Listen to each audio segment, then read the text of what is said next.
Director for Evergreen Chamber of Commerce, and I hope everyone enjoyed our barbecue. A little shout out to our chefs, TJ West, BJ and John. BJ Lupton and John Lupton. No, TJ. Well, She already said TJ. I already said TJ. If they were burned, it was TJ. Oh, sorry. You can blame TJ for that. So, and I also want to thank our amazing ambassadors. They're always there to help us with Evergreen Chamber of Commerce functions, and they do a great job of representing our chamber. Could you just raise your hand there?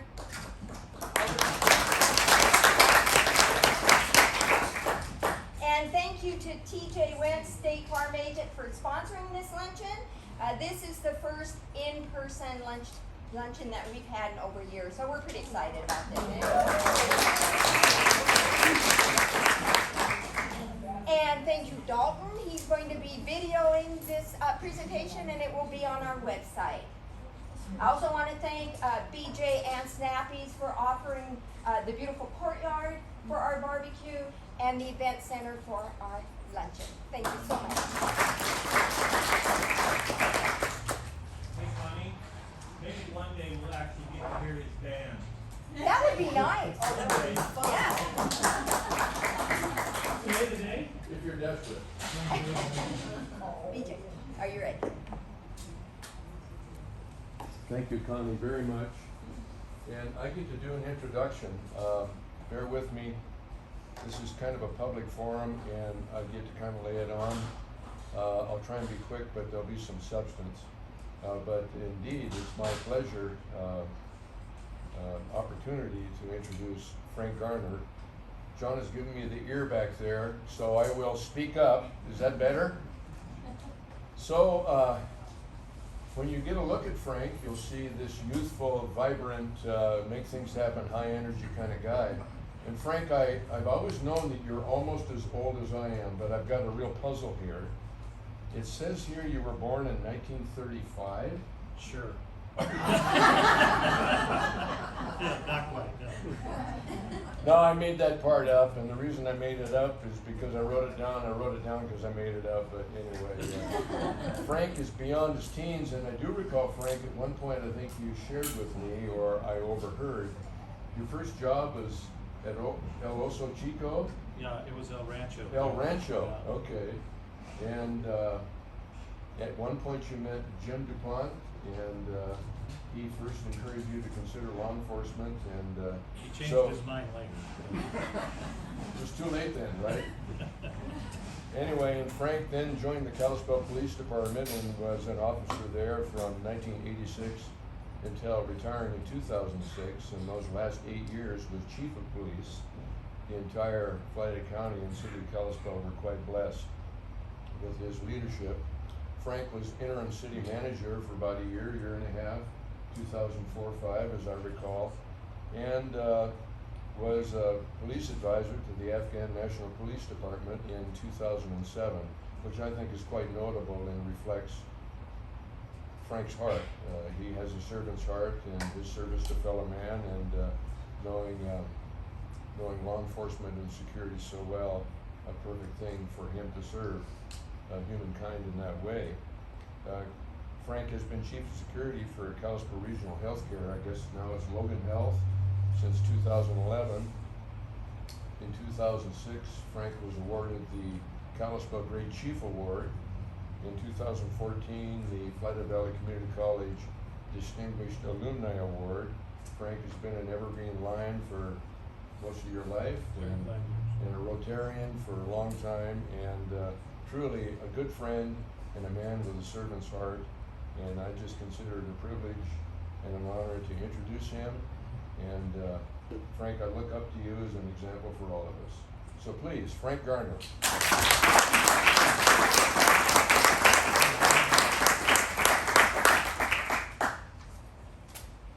Well, first things first, and I appreciate those kind words, and especially now that I can't take care of your parking tickets, but that's usually how it used to work. I want to start by just saying first, what is our timeline, so I make sure I'm timely and I try to allow, some time. I think for we have questions. until 1 o'clock. We is it? do. Okay, so I'll Okay. try to leave, a little bit of time for, questions at the end, but you got kind of the nickel version on, my history. I'm a, four-term Montana legislator, House District 7, which is essentially, kind of downtown Kalispell, just here by, the border is by essentially the old Walmart. For those of us that have been around for a little while, I actually grew up about 6 blocks from here, on Dogwood Avenue, and went to Evergreen School, and worked to enjoy that. Just far enough away for their comfort and close enough for ours. So, I feel really fortunate as a career policeman, and now I pretty much do law enforcement and security consulting. So I do that privately, but my history is about 30 years worth of law enforcement and security work. And so one of the things I don't think I thought I would be standing up in Evergreen in my lifetime and talking about would be the legalization of marijuana. We're going to talk about that initiative and House Bill 701. And I'm going to start with a disclaimer that I'm not a human resource person. I'm not an attorney. I don't play one on TV. Right? So these are my opinions as a citizen legislator, based on my experience, my reading, my information. But for you to rely on some of the changes we're going to talk about today, you're going to want to make sure that you talk to your human resource specialist, your attorney, right? Because there are some impactful changes, especially for employers. I'll visit with you a little bit about what some of those are in this bill. So the first thing is we'll talk about 190, the initiative that passed. And remember, if I'm not, Charles can give me the high sign if I'm not speaking loud enough in the back here. Up a little? Okay. So, I think for many of us that have been kind of watching the progression of votes, which include the votes on medical marijuana, we anticipated at some point an initiative like this was going to pass in Montana, right? I think you probably couldn't count if you weren't watching the board and understand that at some point an initiative like this was going to pass. So I think from a legislative standpoint, we knew that, and we'd already dealt with the medical marijuana, right, and some of the changes that came, and some major changes in the legislature to some of the medical marijuana process, because it kind of got away from us in the state a little bit. But we eventually over time have refined that process to the system you see now, which certainly works better in my opinion than when we started. And I think you're probably, when we get to talk about the new law, you're going to see the same thing. We've never done this before. It's probably not going to work out at the beginning perfectly, or as we anticipated. I used to be on the drug team here, right, in a career law enforcement person, and so from that standpoint, from what I've seen, it's not an initiative that I supported or could support. But I can count, and I'm a representative, and so after because we voted on this as a state essentially 3 times, right? And in majorities to say we're going to have medical, and now that we're going to have recreational, marijuana, retail sale of marijuana in our state. So I feel like as a legislature, my responsibility then is to make sure that we execute that well, whether I personally support it or not. And so I voted for those medical marijuana changes and implementation in my legislative career. And I voted for one of the bills we're going to talk about here in just a minute, which is 701, which is really the major framework for what we're going to see come out of that initiative process. Now, I'll talk about that more in just a minute. But to start with, as a summary, what the initiative did is it legalized the possession, use, and cultivation of limited amounts of marijuana for adults 21 and older. Okay, that's a kind of a quick summary of the initiative. It directed the Department of Revenue to license and regulate cultivation, transportation, and sale of marijuana, infused products, and to inspect premises where it's cultivated and sold. And we have some, and I was on some of the working groups during this legislative session where we've reviewed what other states have done, right? Like Colorado and Washington and others, to kind of try to have a footprint a little bit for what worked and what didn't work as we looked at fashion the bill. And to begin with, what you have to understand is if the legislature hadn't acted, this initiative in its entirety would have gone into law, right? If the legislature hadn't acted. And there were some, at least from I'll just speak for myself, from my standpoint, some things in there that I think would have been troublesome, which is not unheard of in an initiative, right? For it to not work perfectly. So I think it was important for us to pass some legislation, to have some framework, to have better details about how the regulation inspection is going to work, the dollars, and I'll talk about some of that stuff in a minute. The initiative established a 20% tax. I think it estimated about $48 million in revenue, and that's what that is an estimate. And if you look at some of the experience in other states, you can expect that number to be wrong. Is about the best I can tell you. Could be higher, could be lower. We'll see what Montana's experience in that is. We'll see how that works. Hear me better now. Okay. I'm using Charles's my barometer back there, right? Okay. And there's also, there's so many details that go into this, including how it is transported, how it is tested, the laboratory use, the money, because this is a cash business, right? And because we have it's still outlawed federally, you have all the banking issues that go along with this, and I can tell you lots of stories I heard during the session about how this has been working in other states.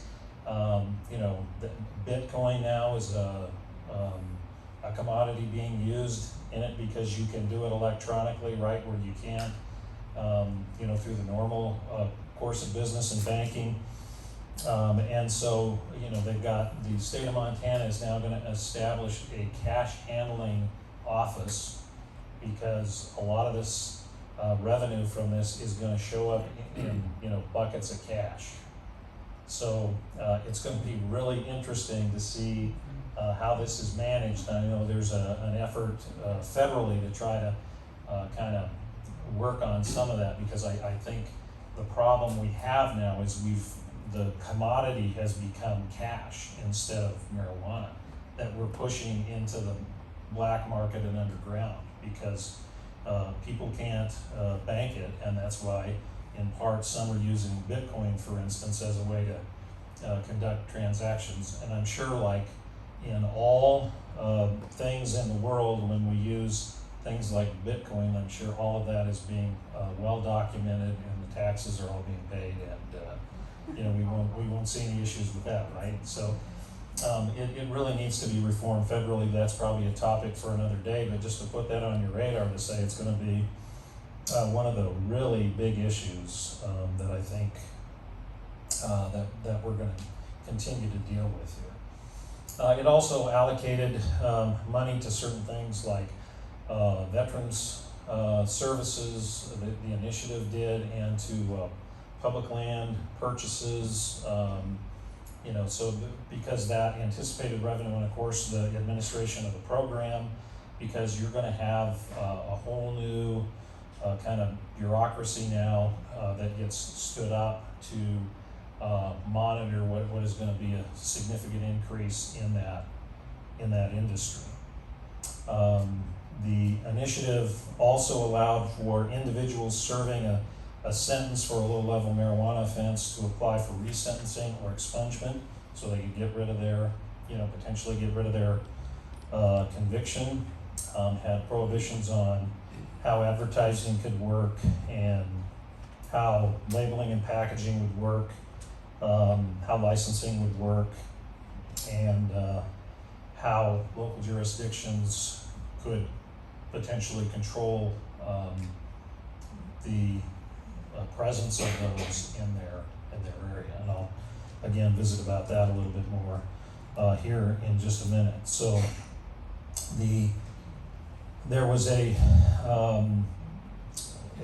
I would say a general consensus that there was a need to pass a bill as we entered into the legislative session. Because again, one of the things the initiative doesn't do is it doesn't detail how all these things would work, even if you took all of it on its face. And there were some real concerns about where the money would go, how it would be used, those kinds of things. And so, knowing that going into the session, we knew this was going to be kind of one of the, what they call big lift bills, right? It was going to be hard, it was going to take a lot of work, there were a lot of work groups, work sessions, there were competing bills on this, and in the course of it, the one bill that kind of rose to the top and got generally the most support is House Bill 701 that was carried by Mike Hopkins. And that bill became essentially the carrier for this. And remember, this is one of those things you gotta start with the end in mind, right? You were going to have to get a signature from the governor. You were going to have to get 26 votes in the Senate, 51 in the House for something like this to pass. It was going to have to go through the committee process. And this bill died along the way and had to be resurrected, by the way. I mean, it was a very difficult, long process. The final version of it came very late in the session, which added, I think, some challenges, just because we were talking about doing something pretty substantial that we hadn't done before. So it was, it was an interesting process. And along the way, what we did in 701 is detail a little differently about how that income, that revenue would come in and how it would be spent, which included some specifics on how the money will be directed to rehabilitation and drug treatment services. That some of it will be starting in, I believe it's 2023, into the purchase of public lands and the percentages, that kind of thing, of the anticipated revenue, how it would work. It also authorized local governments, this has to be done countywide, to have a 3%, a voted 3% excise tax if they choose. And also established the opt-in, opt-out provisions, which essentially said if your county voted to pass the initiative, then you are going to have retail, unless you have a separate election to say you're not, you're going to have retail starting January 1st of next year. If your county didn't, then you have opted out of it, and you would have to have a separate election to opt into that process. And that I know of, I don't know of any separate initiatives in any county to this point, because you had a number of mostly rural counties, and if you can't sleep at night and are really bored, you can go to the Department of Revenue site, and it has a really nice map on there, shows you what the percentages were in each county, etc. But I believe the initiative passed with 57% of the vote statewide. I think it was 54 in the county, something like that, and somebody can check my numbers on that. But a majority of people in Flathead County said we're going to have it. A majority of people in the state, in a year where we had a Republican governor, all statewide offices were Republican. Republicans picked up several seats in the House, one in the Senate, right? So you had, it really wasn't a Republican-driven initiative, and yet in a state that had a year like that, you had 57% of the people. So in the states say we want this to happen. So I think it was a pretty clear message walking in that that's what we were going to do, and so this 701 began to look at how we would do testing, that this would go from the Health and Human Services Division, which is essentially where the medical part of it is now, to Department of Revenue. It's going to become a Department of Revenue issue, not a Department of Health issue. And so there's some transition that has to go on there. Plus they have to add people for all of the inspection, processing, and all the things that are going to be required for it and for the licensing. And it established how the licensing was going to work. It also established that the current medical marijuana businesses, licensed ones, are the ones for the first, I believe it's 18 months, that are going to be able to be in this business, right, starting in January. So it didn't open up the door, and I think part of the thought process and the argument behind that was that you're going to see an influx, and I'll go to this in just a minute, but an influx of corporate money and influence in this like you have in other states. And so it's to give those small business providers that are out there right now a chance to get up and running before that kind of transition occurs. And if you look in many of these other states, and I have a friend who's a former drug task force director in another state who actually does this as a consultant now in another state on the compliance end of things, who kind of explained that was their experience, right? After a short amount of time, you had significant number of corporate interests come in and really change the whole landscape in a lot of these areas. So those small business folks over time are either outcompeted or consumed. There's still some of them out there, right? But it is big business now in many of these other states in the country, and it's one of the things that we'll have to be anticipating. It also established, this bill established some of those things in the initiative in terms of people being able to have their records expunged, what the THC limits could be. THC is tetrahydrocannabinol. That's the drug essentially inside marijuana that is controlled. So it sets limits on that, and that's part of why you have to have the testing, and then establishes these series of tiers of licenses for people involved in all this business. The bill was I want to say it was 155 pages. When you're reading it, it only seems like about 1,000. And you got to remember, this isn't a 90-day session, right? We're citizen legislators. We see over 1,000 bills every session, and this one's 150-page monster on something we've never done before, that took months to draft, refine, and go through the system. I guarantee you, as I stand here today, there will be revisions probably in the next 2 or 3 sessions to this, right? We probably aren't going to get everything right, didn't on medical, aren't on this, on complex issues like this, you're going to see changes. One of the other things that's occurring right now is the Department of Revenue is establishing administrative rules. There are going to be a lot of them. This is a big deal. So for people that are following this part of the process is something you really need to keep track of, because a lot of how this is going to roll out and how it's going to work is going to be done through that administrative rule process.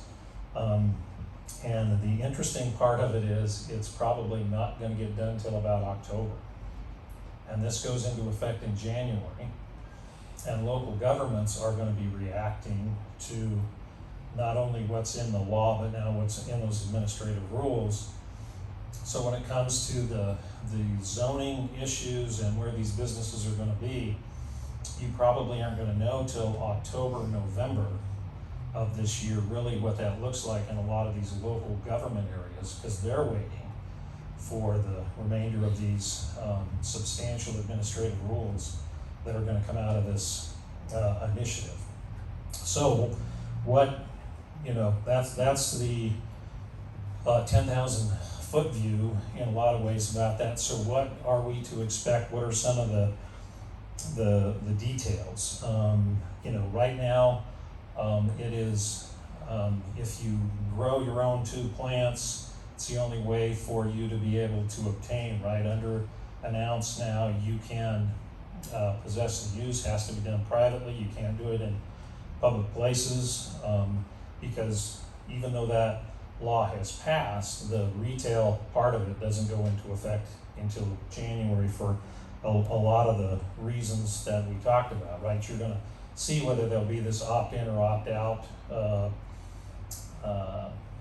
happen in any of the counties. Like I said, I don't know of any initiatives out there right now. My guess is that most of them are basically gonna live with whatever the vote was in the last election.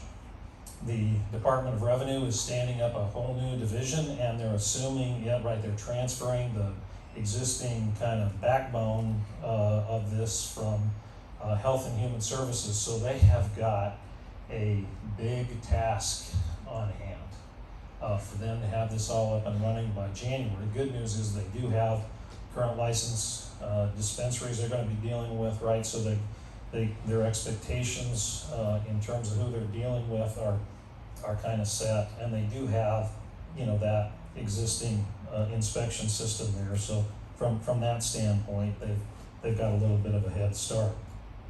There's some limits on advertising that occurred, and there was a separate bill that was passed that talked about the ability to advertise digitally, but right now that it is very limited in terms of what they can do when it comes to advertising.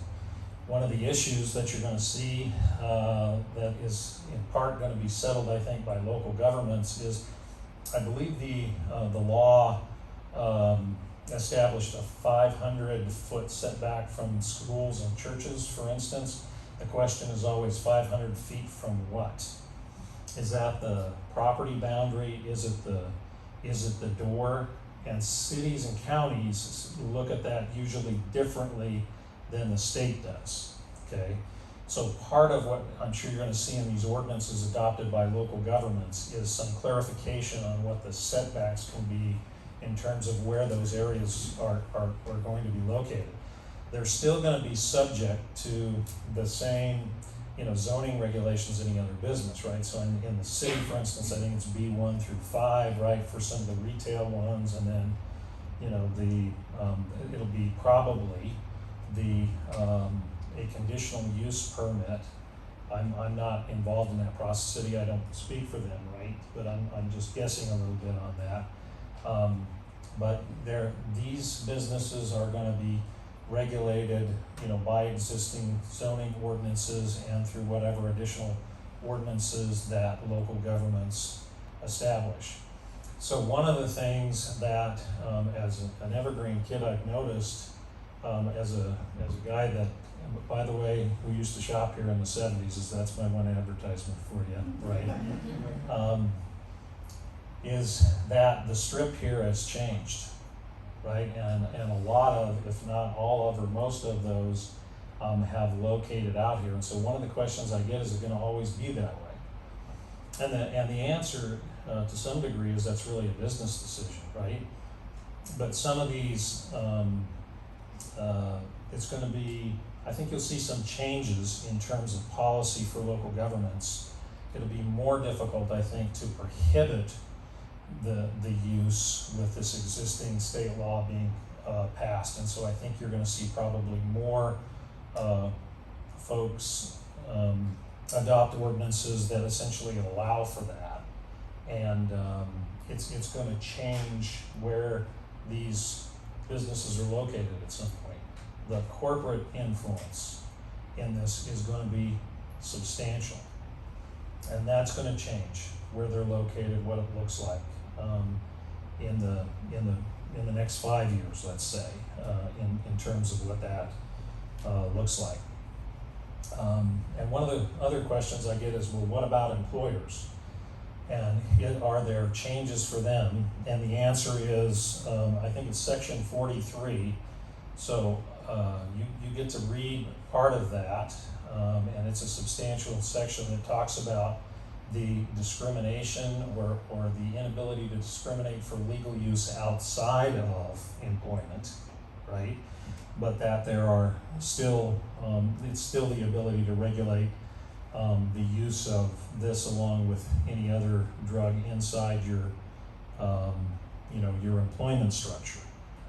But if you don't have, so here's my piece of advice, and it's definitely worth what you're paying for. Remember, the guy giving it to you is making $12 an hour, just so you know, is that if you don't have a substance abuse policy, an updated one, you better get one, okay? And you better get some advice from a human resource specialist or an attorney on how this law impacts your employment and what that looks like, right? Because though it says you can't discriminate for legal use outside of that, what happens if they, there's that legal use outside of their employment, but the impairment continues inside of it, right? That's still not okay.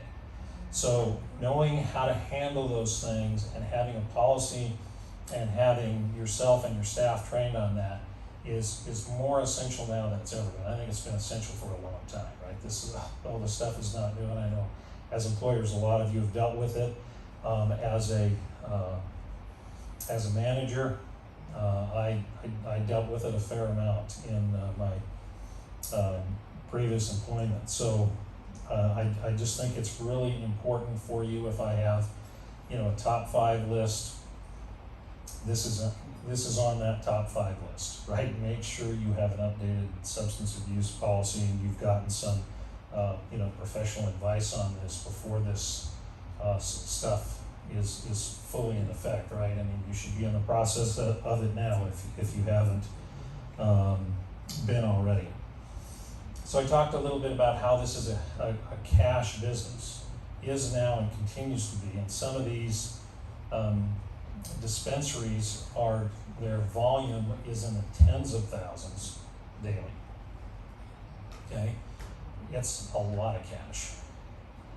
And as I mentioned, the problem is now the illegal activity is occurring with the money because there's not a legal avenue in many cases to do it, and it's pushing it to cryptocurrency use in some cases, right? Because you can do that exchange. It's not a good thing, and I think it has to be addressed at a federal level, which is where it has to be done. And so here's the ex-police chief telling you this has got to get done, right? It's got to, at a minimum, got to be a states' right issue. If you pass it at a state level, you should be able to follow the same banking and electronic finance rules that everybody else has to. This is not going away. So as much as I wish that were different, I'm here to look you in the face to say, based on all my experience, my career, I can tell you this is not going away. So it's time to start talking about how we manage it, how we regulate it, how we look forward to what this is going to look like in 5 and 10 and 15 years. The horse has left the barn. And so, having said that, this is to me one of my big concerns, also on the top 5 list, is what we do with the financial end of it. And this is, it's a big ball of fishing twine, but it has to be done. One of the other things the law establishes too is these licenses are not transferable. So this is not exactly like the alcohol licensing system, right? And you have to be, I believe it's 1 year, have to be a resident of Montana 1 year before you can be licensed, and that's in the bill, so you can't just walk in and be licensed from out of state immediately. So there are some provisions, especially early on in the bill, including that working with current dispensaries to try to make sure this was more a local product, and that we knew who the people were that we were dealing with. There's all kinds of background checks and those kinds of things involved. And there's some impacts to work comp law. And again, when you're sitting your policy up and you're getting your advice. That part I am definitely not an expert on, other than to tell you, understand what the impacts are on your workers' comp. So be talking to your, you know, your policy agents, to your HR people about what the potentials are for impacts in terms of work comp rules. So what kind of examples? I'm going to use Spokane as one. And I usually don't go to Spokane for any good examples of what of what to expect, but I think here's one. And you know, I was visiting with somebody else about this morning that used it as the same example. And when this rollout first happened there, you saw a lot. You saw everything except the guy, you know, in a plastic, you know, joint suit standing outside of a business waving people in. I mean, it was a little tacky, a little trashy when you went down and looked at the area there when people were first getting this off the ground. Go look at the district where a lot of that is located now. Very low-key, professional. It's the corporate influence, again, that's happened there. My guess is we will see some of the same things here, right, where we will see, you know, some changes based on, you know, be a little less conformity because you have a lot of these, you know, independent proprietors out there doing their own thing, and that will change over time again as the corporate influence begins to happen here. So the last thing that I will mention and go into for just a little bit is what are the potential impacts, right, that we can expect based on what some of those other examples are out there. You shouldn't see, you know, this big public use out there, right? Because that's not permitted in this bill that we saw, for instance, in Colorado, where you had a lot of, you know, open public use, which has since been curtailed. But the obvious consumption is going to be more noticeable, and this is going to be big business. That's what we can tell based on what those, you know, other examples that we have out there, and it's going to be more common. There's going to be pushes to be much more public in the advertisement, right? And I have resisted those. You know, I don't want to see a billboard next to a school, you know, talking, trying to get people to come in to buy their, you know, marijuana in a shop, that kind of thing. And as long as I have any say about it, we're not going to do business that way, but there is going to be pressure and influence, you know, to be able to do that. And you're going to see them located in places that you didn't expect before, that are permitted, right? Like other businesses, things are going to change, and it's going to, the use of these products is likely not to go down, right? And so we do have some money, significant money that will be put into education, treatment, and that sort of thing. But there's going to be a social impact. The fact that I said that, well, you know, no work is going undone at NASA because I'm here right now saying that, right? I mean, this is the as obvious as you know, about anything that we can predict is that use is going to go up. There are going to be social impacts from it. When I started working, the THC content in most of this stuff was like 1 to 3%, right? Now seeing 15 to 18% is on the low end, right? Percentages in THC. In fact, it's gone up so much in some areas where they, you know, there's a deep concern about the impact that these, you know, higher percentage strains of marijuana can have on people. And now you're going to have, you know, this is not going to just be a bag of weed out there anymore. You're going to have these edible shops, you know, where there's all kinds of this stuff out there. So one of the other questions I got, well, what's the difference between, this and hemp and CBD?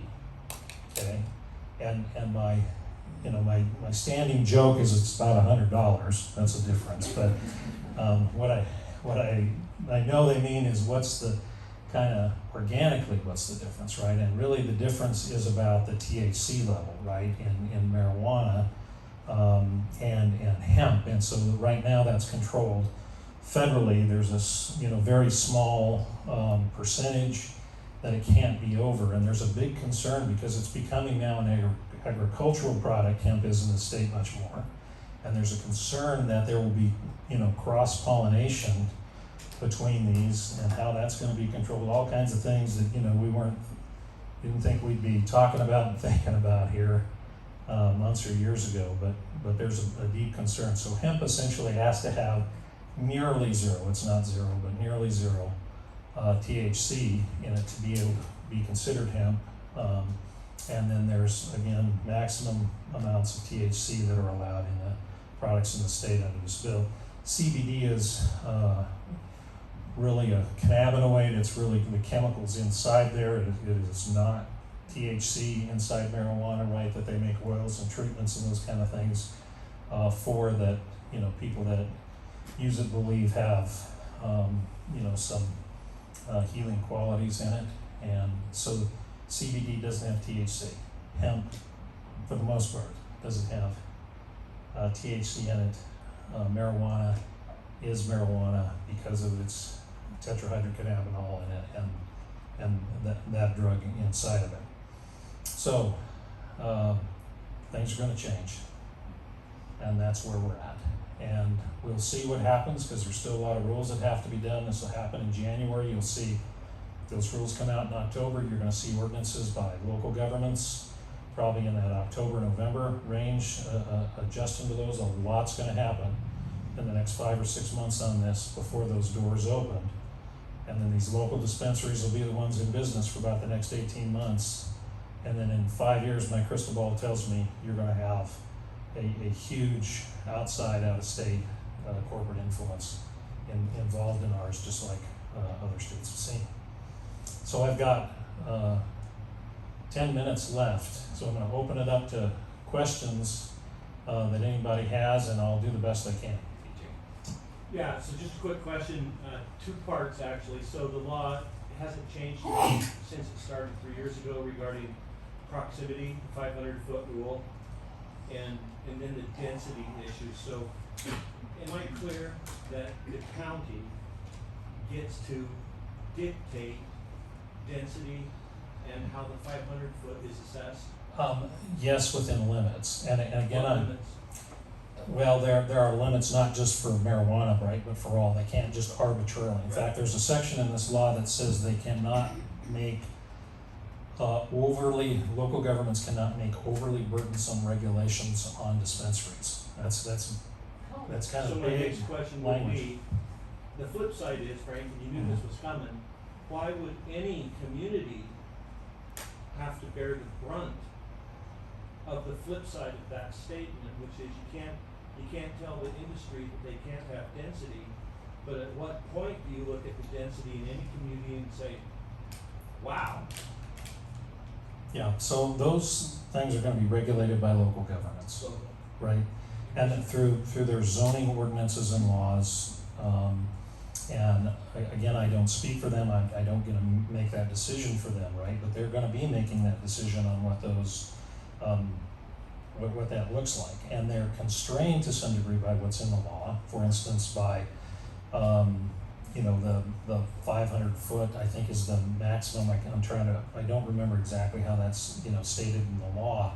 But again, the difference is going to be where they measure that from, right? Is it the front door? Is it the boundary line? So I think they'll be clarifying that kind of thing and what density and those other things look like. It doesn't mean they can't have limits. It means they can't have undue limits, right? Local governments, right? So they'll be making decisions in October, November that have to be in place, because I think they have a 30-day rule after second reading on those too, right before they go into effect. So they gotta be done in November, and they're not gonna get the administrative rules till October, so it's gonna be a brisk pace. How is, this gonna be allowed for police officers to use this? Am I correct? Yeah, so the question is, can police officers use it? And the answer is potentially, right? I mean, they may not be constrained for legal use outside their employment, because it's legal now. It's not illegal. When it's illegal, and by the way, still over an ounce and a lot of other things are still illegal. The transportation can't be done in the passenger of any of this stuff in the passenger compartment of the vehicle, and on and on. There's a lot of details and rules. They can't be under the influence while they're on the job, right? That's going to be true for them and many other employers. But the answer is yeah, they could potentially, because it's legal. Charles. So when the local jurisdictions can have access to some of the taxes, will it be up to like Flathead County to request that or get that? And then the city of Kalispell, the city of Columbia Falls, the city of Whitefish, or how? Yeah, How so will the that work? yeah, so how does the revenue get distributed? If particularly on the 3% excise tax you're talking about, that would go to local governments. So the bill allows for a 3% excise tax. It's essentially a local option tax. It doesn't automatically go into effect. It has to be voted into effect. They could do it. It has to be done countywide. If they do it countywide, then there's a formula by which it's distributed to the county and the cities, the local jurisdictions, if they enact the 3%. Follow up, Charles. Yes. So in our instance here, because it's been in the news lately, but up until now, Kalispell has not provided anywhere where it can be distributed. So now they're talking about maybe allowing a few spots. So in that instance, would they just automatically get distributed some of the 3% by a state formula? Or could they still just outlaw it in Kalispell and then still get some of that money? Right, so can they keep it out of Kalispell, and what happens to the money? So the answer is not my decision. I wish there was somebody from the city here I could put on the spot. Yeah. Mr. Waterman, how are you today? And I think to in their defense to some degree, here's what I'm going to say for the cities and counties: they don't know what they don't know yet, right? You don't even have this big bucket of administrative rules yet to look at. It won't until October. But at some point, they're going to have to make that decision. My understanding, so this is my opinion, not the city's, right? My understanding of what they've said previously is that if it's against federal law, it's not permitted. Okay? I think that's going to be much harder for them with this new law, state law passed. I think that's going to be much harder for them to do.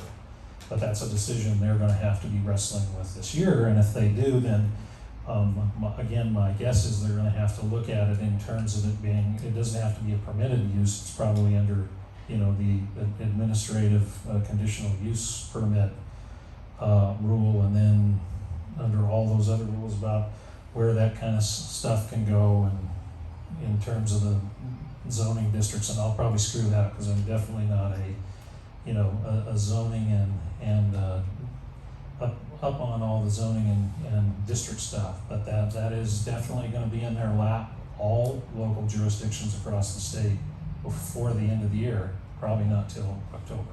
PG. So Frank, it's my understanding that Kalispell does actually allow for it, but they've relegated it to the industrial zones, of which there are none, of course, or they're already occupied.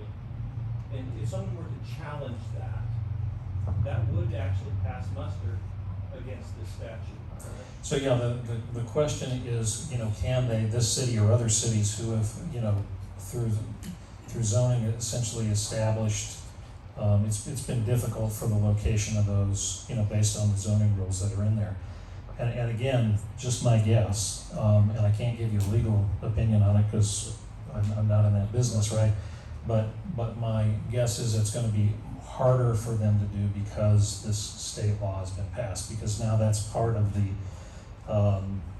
review process, legal review process is gonna be on, is that it is, legal now and the state of bill has been passed. And so I think that is gonna make it harder for cities and counties to say no. And again,